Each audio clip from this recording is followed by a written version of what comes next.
Lo que sí está claro, Randall, es que más de 200,000 personas al día se contagian, se enferman y están produciendo trastornos de la vida social y de la vida económica, la vida laboral del país.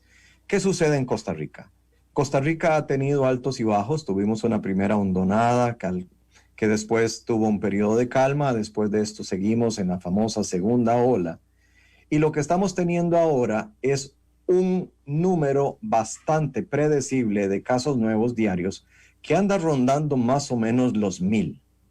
1,000 casos diarios en Costa Rica, Randall, generan más o menos 50 pacientes al día que requieren hospitalización. Pongámoslo desde una perspectiva numérica. Ciertamente durante el fin de semana hubo un día en que hubo más de 1,200 casos, al día siguiente hubo 600, al día siguiente hubo 800 o 900. Digamos que para no complicarnos mucho, desde hace 3 o 4 semanas estamos teniendo 1,000 casos nuevos reportados día con día. ¿Cuál es la perspectiva costarricense? El 95% se va para la casa. El 95% tiene un síntoma, 2 síntomas, 3 síntomas. Es una gripe leve, es una pinche gripe, pero esta pinche gripe se acompaña de una orden sanitaria.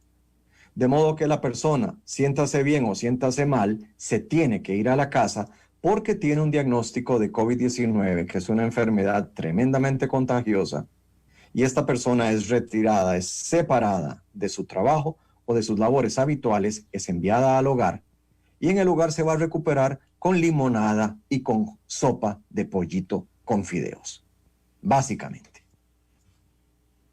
¿Genera temor esto? De ninguna manera. De ninguna manera. Desde una perspectiva física, por supuesto que a nadie le da miedo tener que irse para la casa a tomar limonada, a tomar sopa de pollo, pero lo que sí da miedo es que si es un trabajador independiente, un trabajador informal, durante por lo menos 2 semanas no va a poder trabajar. Y esto para la economía familiar puede ser un golpe demasiado, demasiado duro. Aparte del agravante de que en el instante preciso en que una persona entra a su hogar con una orden sanitaria, todo el núcleo familiar, todas las personas que viven bajo ese techo, toda esa burbuja tiene obligatoriamente que entrar en orden sanitaria de inmediato. No es cuestión, Randall, de que yo estoy enfermo y entonces, qué sé yo, mis compañeros de cuartería pueden ir a trabajar, los que comparten el mismo dormitorio que yo se van a ir a trabajar, o mi cónyuge va a poder ir a trabajar mientras yo me quedo en la casa. No, es que en el momento en que yo entro con una orden sanitaria a mi hogar, el hogar entero entra en orden sanitaria. Y eso no da miedo desde una perspectiva física, da miedo desde una perspectiva económica, porque ese hogar va a perder a todos los proveedores de manera inmediata, simultánea. Entonces, el miedo de COVID no es físico.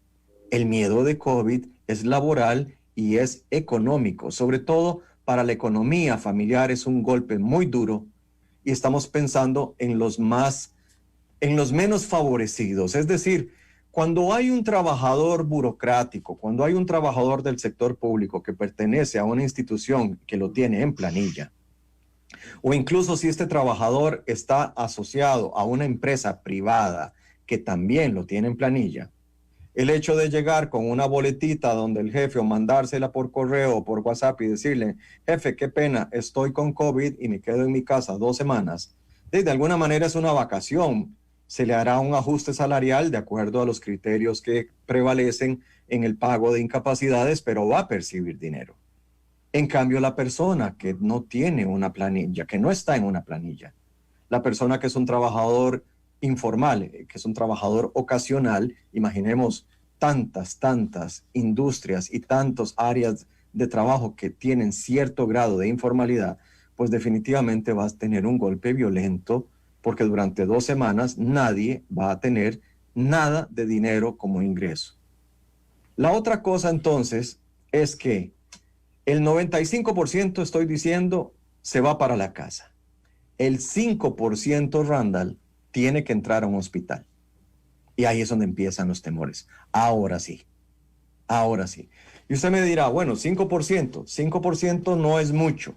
No, no es mucho numéricamente, pero es el 5% que va a requerir hospitalización durante 15 días. Es que esto es lo que la gente tiene que entender. No es el hecho de que entres a un hospital con un COVID leve, con un COVID moderado, que te van a poner un poco de oxígeno, te van a dar un poco de antiinflamatorios y te van a mandar para la casa. No, el problema es que vas a tener que estar internado durante 2 semanas. 2 semanas en las que no vas a tener contacto con tu familia, no vas a tener visita.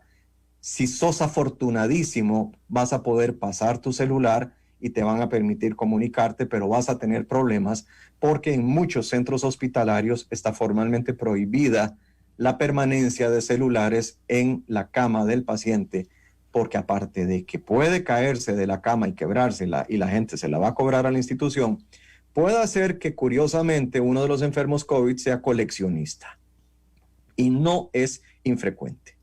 Ya hemos tenido, no este año, pero en años anteriores, diferentes operativos. Desafortunadamente, parte de la sombra del ser humano es que en los hospitales, Randall, roban objetos personales, celulares, radiecitos, televisorcitos, perfumes, desodorantes, mire, hasta almohadas. Si usted se descuida, puede hacer. Evidentemente las cosas tienden a mejorar, pero estoy hablando de una realidad nacional porque así somos los costarricenses. Bueno, el 5% de las personas va a ir a dar un hospital. Entonces, hagamos matemáticas. Randall, si hoy surgen 1,000 casos nuevos, yo le puedo asegurar que de esos 1,000, 50 van a requerir hospitalización. Pero la hospitalización dura 15 días. Imaginémonos el Calderón Guardia, que es uno de los hospitales más privilegiados en cuanto a número de camas COVID disponibles. Nosotros tenemos 244 camas disponibles para COVID, desde COVID leve hasta cuidados intensivos. Ok, resulta que aparecen 50 casos nuevos al día, pero duran 15 días internados. Entonces, los 50 de hoy ocupan 50 camas, los 50 de mañana ocupan otras 50, los 50 de pasado mañana, etcétera, etcétera, etcétera. En 5 días tengo 250 personas que requieren hospitalización y el Calderón Guardia ya está saturado. Obviamente, así no funciona, no es que caso tras caso va entrando al mismo lugar. Dichosamente, la caja ha dispuesto de un sistema rotatorio. Entonces, el primer paciente va para el Calderón Guardia, el que sigue para el que San Juan y el que sigue para el México. Y ahora, con el aumento de casos, como lo estoy describiendo, se ha unido a la fuerza de tratamiento contra el COVID, el Hospital de Cartago, el Hospital de Limón, el Hospital de Liberia, el de Pérez Celedón, el hospital en el Pacífico Sur, me parece que hay uno también, que son hospitales duales que tienen la responsabilidad de manejar pacientes COVID. En el caso de los hospitales regionales y periféricos, leves y moderados, y en el caso de los nacionales, de moderados a severos y a críticos.